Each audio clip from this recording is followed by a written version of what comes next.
চোখের পানি যখন পড়ে না মানুষ একটু হালকা বোধ করে। মানুষ ইচ্ছা করেই কিন্তু কষ্টের কথা শুনতে চায়। আর সেই কষ্টের কথাগুলো যদি হয় এরকম মানে অ্যাডভেঞ্চার, মানে অন্ধকার জগতের, মানে আপনি গুম হয়ে গেছেন, গায়েব হয়ে গেছেন, তারপরে আপনাকে একটা অন্ধকার রুমে রেখে দিয়েছে 7-8 বছর 10 বছর, তারপর আপনি ফেরত আসছেন। আপনার কথাগুলো শুনতে বুকে লাগবে, কষ্ট লাগবে আমি জানি, কিন্তু তারপরে শুনতে চাই। এটাই মানুষের নেচার। আয়না ঘর থেকে যারা বের হয়ে আসছে তাদের কথা আমরা শুনছি বিভিন্ন চ্যানেলে, বিভিন্নভাবে ওনাদের কথা শুনছি আমরা। ওনারা নিজে থেকেই বলছেন।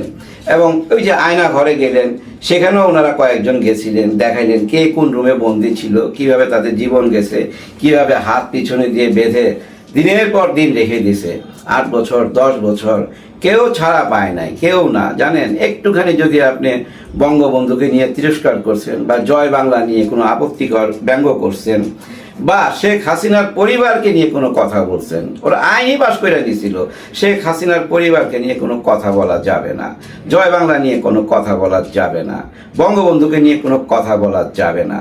কেউ যদি ভুলে বইলা ফেলাইতো ভাই, তার জায়গা হয়ে যেত ওই আয়না ঘরের ভিতরে, গায়েব হয়ে যেত, গুম হয়ে যেত। হ্যাঁ, খুব খারাপ টাইম পাস হয়েছে। কিন্তু ওই সময় কিন্তু অনেকেই গায়েব হয়েছে, তার মধ্যে অনেক আজ পর্যন্ত ফেরত আসে নাই, অনেকেই ফেরত আসছে। যারা ফেরত আসছে তাদেরকে আমরা দেখছি, তাদের কথা শুনছি, কিন্তু আরেকজনকে দেখছি তার কথা শুনি নাই, তার ফিরে আসার গল্পটা শুনি নাই, কেমন করে তার জীবনটা কাটছে বছরের পর বছর, কি হয়েছিল তার সাথে, কি নির্মম কাহিনী, এই কথাগুলো আমরা শুনতে পাইনি। কার জানেন? বিএনপির সালাউদ্দিন আহমেদ সাহেব। ওনার জীবনের এই করুণ কাহিনীটা কিন্তু আমরা শুনতে পাইলাম না। 2015 সালের 10ই মে উনি হঠাৎ করে গায়েব হয়ে গেলেন ওনার উত্তরার কোনো একটা বাসা থেকে, যদ্দূর আমার মনে পড়ে। তারপরে উনি টুইটারে, ফেসবুকে স্ট্যাটাস দিতেন ওনার দলের পক্ষে, এবং ওনার দলের পক্ষের লোকজন ওনার ওই স্ট্যাটাস টুইটার দেখা ঝাঁপায়া করতো, গ্রামে শহরে সব জায়গায়। পুলিশের বাড়ি খাইতো, গুলি খাইতো, অ্যারেস্ট হইতো, আয়না ঘরে যাইতো ওনার কথায়। তারপর হঠাৎ শুনলাম উনি গায়েব, নিখোঁজ। তারপর একটা দিন দেখলাম উনি ভারতে। হ্যাঁ, ভারতে। আমার মনে আছে এখনো, উনি একটা যে গলফ খেলার মাঠের সামনে আর্মিদের ওইখানে দাঁড়ায় ছিলেন, চারিদিকে তাকাইতেছিলেন, কিছুই বুঝতেছিলেন না, মনে হচ্ছিল কেউ ইঞ্জেকশন পুশ করছে। ভোলা ভালার মতো, খুব মায়া লাগতেছিল। সুন্দর চেহারা, ফর্সা মানুষ। দেখেন, এই মানুষটাকে গায়েব করে দিল কে জানি না, কিন্তু এইটুক তো জানি উনি ভারতে ছিলেন। হ্যাঁ, ভারতের ওই গলফ খেলার মাঠে ছিলেন, উনি ভারতের জেলে ছিলেন। কিন্তু ভারতের জেল থেকে যখন রিলিজ হইলেন, তখন তো নিয়ম অনুযায়ী, ভারত বাংলাদেশের আইন অনুযায়ী ওনাকে পুশব্যাক করা উচিত, পুশব্যাক করা উচিত ছিল তো, তাই না? কিন্তু করে নাই। কারণ এদিকে এখানে আওয়ামী লীগ সরকার, ওনার জীবনের নিরাপত্তা নাই, উনি আসে নাই, উনি ওইখানে থাইকা যান এবং ওইখানে মামলা লড়তে থাকেন। একটা হোটেলে ছিলেন উনি, এই হোটেলের খরচ কে দিল, কোত্থেকে আসলো, কেন উনি ওইখানে থাইকা গেল, কে তাকে সুযোগ করে দিল, কেন ওনাকে পুশব্যাক করলো না, এবং জেলখানার ভিতরে জীবনটা উনি কেমন ছিল, কিভাবে বাংলাদেশ থেকে ভারতে গিয়া পৌঁছাইলো, আসামে গিয়া পৌঁছাইলো, সেই কাহিনীও তো আমরা জানি না। আমি জানি না উনি বলছে কিনা। আমি আজকে অনেকক্ষণ ভিডিও খোঁজাখুঁজি করলাম, আমি এরকম কোনো কাহিনী পাইলাম না ওনার। হ্যাঁ, পাইলাম না। খোঁজাখুঁজিটা করছি কখন জানেন? যখন দেখছি ইফতার পার্টিতে ভারতের হাই কমিশনারের সামনে উনি বসা এবং একটা মুনাজাতের ছবি দেখলাম, উনি দোয়া চাইতেছেন উপরওয়ালার কাছে, ভারতের হাই কমিশন পাশে, আরো অনেকেই পাশে। ওই পাশে বসা দেখে আমার মাথায় আসলো, আচ্ছা, ওনার তো ভীষণ রাগ থাকা উচিত ওই ভারতের হাই কমিশনারের উপরে, কারণ তারাই তো তার জীবনটাকে তছনছ করে দিছে, তার জীবন থেকে একটা যোগ কাইরা নিয়ে চলে গেছে।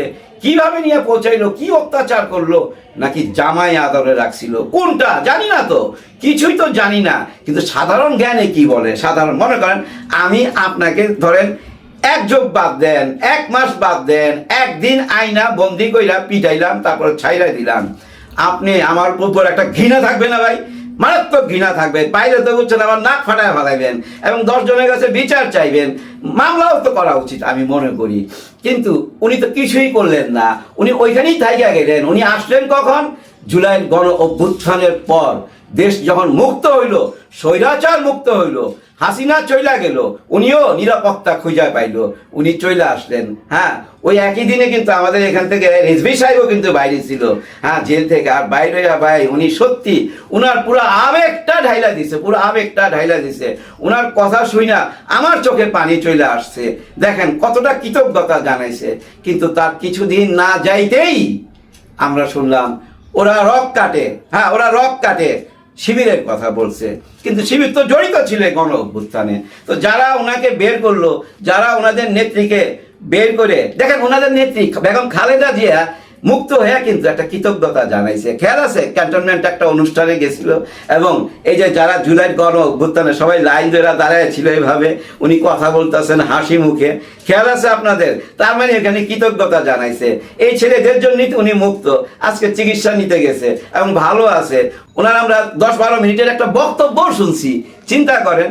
কিন্তু আমার কথা, যারা ওনাকে বন্দি করে রাখলো বেআইনি ভাবে, এবং উনি ওইখানে কিভাবে পৌঁছাইলো, উনি কেন ওই গল্ফ খেলার মাঠের মধ্যে ভেবলার মতো চায়া ছিল, চারিদিকে তাকাইতেছিল, ওনাকে কি কোনো ইনজেকশন কোর্স করা হয়েছিল বা কোনো অত্যাচার করা হয়েছিল, উনি কি ওইখানে কোনো আয়না ঘরে ছিলেন কিনা, এগুলা কেন আমাদের সাথে শেয়ার করলেন না? হ্যাঁ, মঞ্চে দ্বারা এগুলা বলবেন, আমরা চোখের পানি ফেলতে চাই আপনার কষ্টের কথা শুনি না। ওই যে প্রথম বলছি না, মানুষ কষ্টের কথা শুনতে পছন্দ করে, ভালো লাগে, নিজেকে হালকা অনুভব করে। আমাদের বুকে একটা পাথর জমা রয়েছে, কি অত্যাচার হয়েছে আপনার উপরে, কি জুলুম হয়েছে, এগুলা জানতে চাই। হ্যাঁ, জানতে চাই। ওই যে ইলিয়াস আলী যখন গায়েব হয়ে গেছে, আমরা ওনার অপেক্ষায় ছিলাম, যে জানি উনি একদিন ফেরত আসবে। শেখ হাসিনা ওনার বউ বাচ্চাকে নিয়ে বুকে জড়াইয়া ধরলো, তখন বুঝলাম নিশ্চয়ই ফেরত আসবে। কিন্তু 5ই আগস্টের পর জানলাম ওনাকে নদীতে ডুবাইয়া দেওয়া হয়েছে। দেখেন কত বড় জুলুম। এই জুলুম কারা করলো? আপনার উপরে কারা জুলুম করলো? বাংলাদেশ সরকার তো করছে, এটা তো আমরা বুঝেই ফেলাইছি। আপনার ওইখান থেকে নিয়ে ওই পারে চালান কইরা দিছে। কিন্তু ওই পারে আপনি কেমন ছিলেন তা কেন বলেন না? তা তো বলতে হবে, না হলে তো মানুষের মনে অনেক প্রশ্ন দাঁড়ায় যায়। কেন প্রশ্ন দাঁড়ায় ভাইজান একবার খেয়াল করবেন, আপনার নামে অনেকগুলা প্রশ্ন চলে আসছে, আপনি কোনোটারই উত্তর দেন নাই, হ্যাঁ বলেন নাই, নাও বলেন নাই। যেমন চিটাগাঙে এস আলমের গাড়িগুলা আপনার লোকজন নিরাপত্তায় নিয়ে গেছে, এরকম একটা কথা শোনা গেছে। এর হ্যাঁ বা না কোনোটাই উত্তর আপনি দেননি। হ্যাঁ, ভারতে আপনার উপরে কি হয়েছে তারও কিছু বলেন নাই। আমরা তো একটা অঙ্ক মিলিয়ে নিতে পারি, তাই না? তাহলে কি ভারতের ওইখানে যে হোটেলে ছিলেন আপনি বছরের পর বছর, ওইখানকার খরচপাতি, মামলার খরচপাতি সব কি এস আলম দিছে? এরকম একটা প্রশ্ন কিন্তু নেটে ঘুরে বেড়াইতেছে।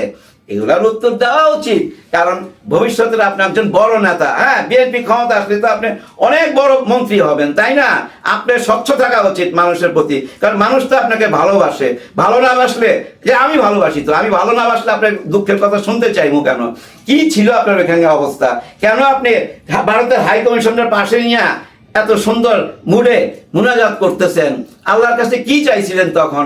আমাদের সাথে শেয়ার করেন, তাই না? আমি তো হইলে ভাই, আমাকে যদি এইভাবে গায়েব করে নিত, আমি ওনার পাশে বসতাম না। কারণ ওনার পাশে বসলে মিডিয়াতে এই ছবিগুলো আসবে এবং সবাই দেখবে। আপনি তো জানেন এখন যুগটা কেমন। মিডিয়াতে এই ছবিগুলো আসলে মানুষের মনে আরো অনেক প্রশ্ন দেখা দিবে। এই প্রশ্নগুলা যদি উত্তর না দেন, কার ক্ষতি হবে? আপনার নিজেরও ক্ষতি হবে, আপনার দলেরও ক্ষতি হবে। দেশের এখন যে অবস্থায়, এই অবস্থায় যদি আপনারা এত বড় একটা দল আগায় না আসেন, কি অবস্থা এটা তো বুঝতেই পারতেছেন। ধর্ষণ, চাঁদাবাজি, খুন খারাপি চারিদিকে চলছে, তাই না? মব জাস্টিস চলছে, অনেক অপকর্ম চলছে। এখন দেখেন এই যে শিশু ধর্ষণ নিয়ে চলতেছে একটা বিরাট আন্দোলন। পুলিশের সাথেও বুঝছেন ধাক্কাধাক্কি, মারামারি, পুলিশ লাঠি চার্জ করছে, কারণ ওনারা কি সনদপত্র দিতে যাবেন ধর্ষণের বিরুদ্ধে। আরে ভাই, ধর্ষণ যারা করছে তারা তো অ্যারেস্ট হয়েছে, তারা তো এখন জেলখানায়। আগে তো ধর্ষণকারী 100 সেঞ্চুরি করে চলে গেছে, 100টা ধর্ষণ করছে, 100টা মেয়ে ধর্ষণ করে ফুলের মালা নিয়ে বিদেশ চলে গেছে। তখন কেন নামেন নাই মাঠে? তখন নামলে একদম সাইজ করে দিত, মুখ খুলবেন আবার, আর একটা স্ট্যাটাস দিলেই তো উঠায় লয়ে চলে যাইতো। এখন স্বাধীনতা পাইছি আমরা, এখন আমরা মন খুলে বলতে পারি যে কেউ, হ্যাঁ, অথর্ব ডক্টর মোহাম্মদ ইউনূস। ডক্টর মোহাম্মদ লাগানোর দরকার নাই, ইউনূস তো একটা অথর্ব বুড়া, 84 বছর বয়স, তার কাছে কি আশা করা যায়? এই সরকার কোনো কাজেরই না, কিচ্ছু জানে না কেমনে সরকার পরিচালনা করব। এরা তো এনজিও চালায়, যা ইচ্ছা তাই। মনের সুখে বইলা যাইতেছি আমরা সবাই। কিন্তু একবার ভাইবা দেখেন তো, মাননীয় যদি না বলতেন শেখ হাসিনাকে, তাহলে কি রাইতে ঘুমাইতে পারতেন? ঘুমাইতে পারতেন না। শুধু মাননীয় না বললে ওইটাই মামলা হয়ে যেত, ওইটাই উঠায় লয়ে যেত। কিন্তু এখন আমরা মন খুইলা বলতে পারতাছি। বলেন, ডক্টর মোহাম্মদ ইউনূস স্যার কিচ্ছু মনে করে না, কিচ্ছু মনে করে না। উনি তো বইলাই দিছে, যার যা ইচ্ছা বলুক, আমাকে আমার জায়গা থেকে সরাইতে পারবে না। আর সেই জায়গাটা কি জানেন? নতুন বাংলাদেশ, নতুন বাংলাদেশ। আপনারা কি করেন না করেন, কোন দল কি করতেছে না করতেছে, সবাই এখন যাই না গেছে। কয়েকদিন আগে বনশ্রীতে যে ডাকাতি হইলো ভাই, ওই যে স্বর্ণ নিয়ে গেল 200 ভরি, টাকা ছিনিয়ে নিয়ে গেল 1 লক্ষ টাকা ছিনিয়ে নিয়ে গেল, খেয়াল আছে? এখন তো আসামি ধরা পড়ছে 2 জন, পাটুয়াখালীর বাঁশখালী এলাকার। কে? নিষিদ্ধ ছাত্রলীগের এক কর্মী না, নেতা। ও আগেও জেল খাটছে। আবার সাথে কে জানেন? ওর নাম কি মোল্লা, কি মোল্লা, যাই হোক, নামটা পুরো মনে নাই আমার। ও কি করে জানেন? শ্রমিক দলের নেতা। শ্রমিক দল, ওই যে দল মানে কিন্তু বিএনপি, আর লীগ মানে আওয়ামী লীগ। এটা আপনারা বুঝা নিবেন। এরকম প্রত্যেকটা জায়গায় চলতেছে। জানেন, 21 টিভি থেকে জানেন একটা সার্ভে করছে, মানুষকে জিজ্ঞেস করতেছিল কেন এই অবস্থা, এবং ওনারা না গোপন খবর নিয়ে আসছে। সরাসরি বলতেছে ভাই, মুখ টুক ঢাইকা ছাত্রলীগের পোলাপান, যে আমরা করাইতাছি, দেশে একটা অরাজকতা সৃষ্টি করতেছি। দেখেন না কেমন অরাজকতা। সিগারেট টানতে দেয় না কেন রোজার দিনে মেয়ে মানুষকে? ওইটা নিয়ে স্বরাষ্ট্রমন্ত্রী পদত্যাগ চায়। কি স্বাধীনতা রে ভাই, বাপ রে বাপ! এগুলো কোনো কথা? আর এগুলো কারা করতেছে জানেন? একটু খবর নিয়ে দেখেন, ওই পিনাকিদার কন্টেন্ট দেখেন।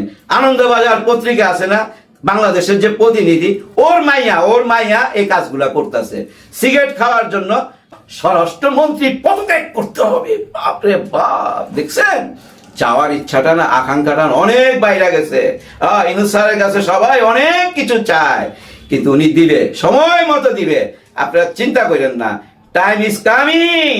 যে যত ষড়যন্ত্র করুক, যত অপপ্রচার করুক, যত কিছুই করুক, আমাদের থেকে এটা ছিনিয়ে নিতে পারবে না, কারণ আমাদের রক্ত এখনো শুকায় নাই। এখন কিন্তু পুলিশ প্রশাসন, সচিবালয়, আইন আদালত সবাই কিন্তু আস্তে আস্তে যাই না গেছে। সবাই বুঝতে পারতেছে বর্তমান চিত্র দেখা, যে আগামী সরকার কারা আসবে এবং আসলে দেশে কি অবস্থা হবে। সবাই জায়গা উঠতেছে। আপনারা ঘুম পাড়ায় রাখতে পারবেন না। পুরানা রাজনীতি বাদ দেন, নতুন বাংলাদেশ, নতুন রাজনীতি করতে হবে। সবাই জন্য সবাই দোয়া করবেন, ইউনূস স্যারের জন্য দোয়া করবেন। আল্লাহ হাফেজ। আমি লেগের গোষ্ঠী গেলে, বিএনপির গোষ্ঠী গেলে, কোন লিগের দরকার? মানুষে খুঁজে নেতা বেতার পিছনে, নেতা বেতা কত নাইবো? আল্লাহ তো বড় নেতা মিয়া, মানুষ এটা বুঝে না। তার ভিতরে আল্লাহ রাসূলের এলেম আছে, আল্লাহ রাসূলের আদর্শ আছে,